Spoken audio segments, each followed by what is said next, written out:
Bon, on va pas se mentir, si t'as cliqué sur la vidéo, c'est sûrement pour te rassurer du fait que tu sois pas capable de toucher tes pieds en te penchant. Mais bon, tu te demandes quand même si faire quelques étirements pourra t'aider à faire partir cette horrible douleur sciatique et tes multiples blessures aux épaules. Non, tu te demandes pas? Bah mec, tu devrais, parce que oui, à un moment donné, quand t'es aussi tendu que l'URSSAF quand il s'agit de me prendre mon oseille, faut commencer à faire des liens de causalité avec le fait que tu te ruines le dos tous les 4 matins et ton deadlift qui ressemble à ça parce que tes ischios tirent tellement sur ton bassin que tout ton organisme ne sait pas ce que c'est une flexion de hanche. Regarde bien cette vidéo parce qu'aujourd'hui je vais t'expliquer pourquoi tu devrais travailler ta souplesse quand tu fais du powerlifting, ou peut-être pas. La souplesse, la mobilité. Dans l'imaginaire collectif, tout le monde sait à peu près que c'est deux choses un petit peu différentes.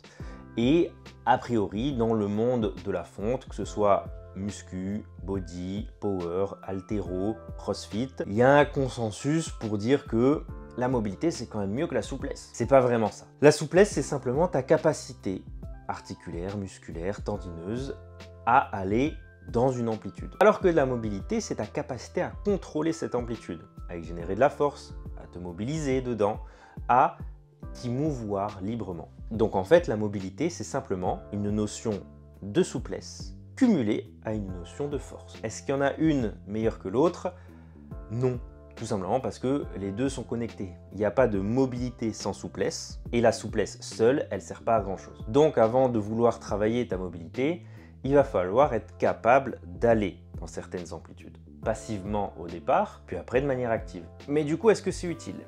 Encore une fois, on attribue à la mobilité des vertus de prévention de blessures.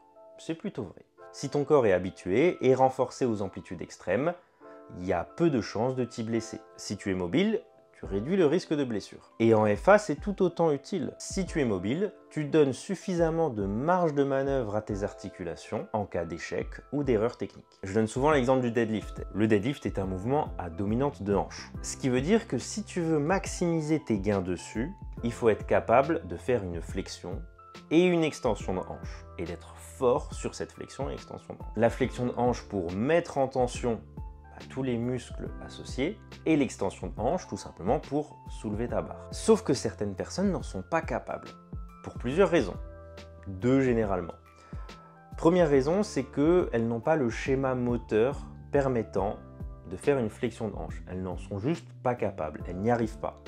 Quand elles vont essayer de se pencher, elles vont tout de suite arrondir le dos plutôt que de reculer les fesses et engager les hanches. La deuxième raison, c'est qu'elles vont avoir les ischios extrêmement raides, ne permettant pas de faire une flexion de hanche. Et les deux vont de pair généralement. En fait, tes ischios vont venir se rattacher au niveau de ton bassin. C'est eux qui vont être chargés de faire une extension de hanche. En se contractant, tes ischios vont étendre tes hanches.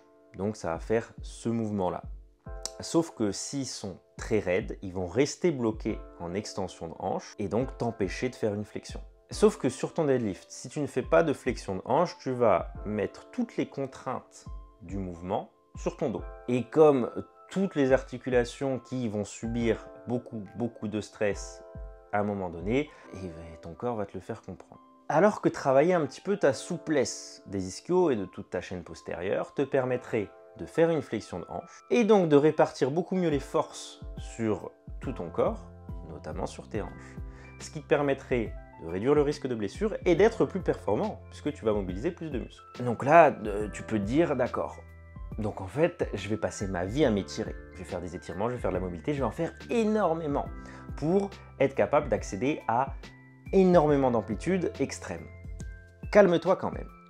Il y a plusieurs choses à savoir. Déjà, une chose assez importante, c'est que quand tu es raide, tu es fort. Un muscle raide, comme un tendon raide, vont avoir beaucoup plus de potentiel au niveau du rebond. Le muscle et le tendon, une fois arrivés à leur potentiel d'étirement max, vont restituer cette énergie et donc te permettre de remonter ta barre plus facilement. Et si ton potentiel d'étirement max se situe très loin dans l'amplitude, c'est pas avec juste le standard de compétition au squat, par exemple, que tu vas obtenir cet effet rebond. Donc, dans un sport d'optimisation de l'amplitude comme la FA, oui, être raide, c'est être fort. Parce qu'on n'est pas sur des mouvements faisant appel à beaucoup d'amplitude. Et la deuxième chose importante, c'est que tes ressources en termes de temps de récupération d'énergie ne sont pas illimitées. Tu as très probablement une vie, un métier, à défaut des études, potentiellement une vie de famille, une vie sociale. Et donc, si déjà tes entraînements te prennent pas mal de temps dans la journée, te rajouter à ça une routine de mobilité et d'étirement te permettant d'accéder à des amplitudes extrêmes sur un maximum d'articulations, à un moment donné, il va falloir t'entraîner beaucoup, et on ne peut pas le faire. Donc la solution, elle est plutôt simple, c'est d'être suffisamment raide pour être performant et suffisamment souple et mobile pour réduire le risque de blessure. Voilà, fin de vidéo. C'est pas vrai. Comment on fait? Je vais utiliser personnellement 2 axes de travail pour mes coachings. Déjà via une routine de souplesse avec des étirements tous les jours, qui va durer entre 3, 5, 10 minutes maximum. Pas grand chose, juste ce qu'il faut pour accéder à de plus en plus d'amplitude.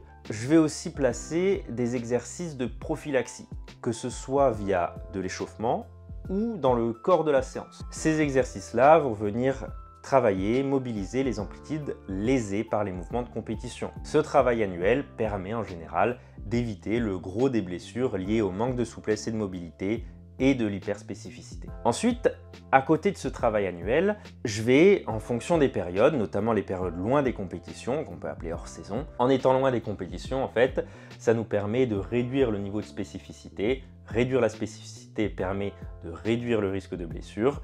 C'est pas forcément la meilleure des choses à faire d'un point de vue progression court terme, mais si on regarde d'un point de vue long terme, ça peut être intéressant puisque ça permettra de reconstruire une base solide sur laquelle on va pouvoir progresser. Et avoir une base saine sur laquelle on peut progresser, c'est s'assurer de progresser sur le long terme et donc de progresser tout court. Déjà, évidemment, je vais conserver la routine d'étirement à la maison et je vais conserver l'échauffement et le renfort. Simplement, je vais juste ajouter un petit peu plus de volume dessus et potentiellement un petit peu plus d'amplitude sur certaines articulations et muscles qui ont été un petit peu lésés pendant la période de compétition. Je peux aussi intégrer du travail sur des variations qui vont mobiliser plus d'amplitude, toujours selon les besoins de l'athlète évidemment. Et maintenant, tu n'as plus d'excuses pour skip tes étirements.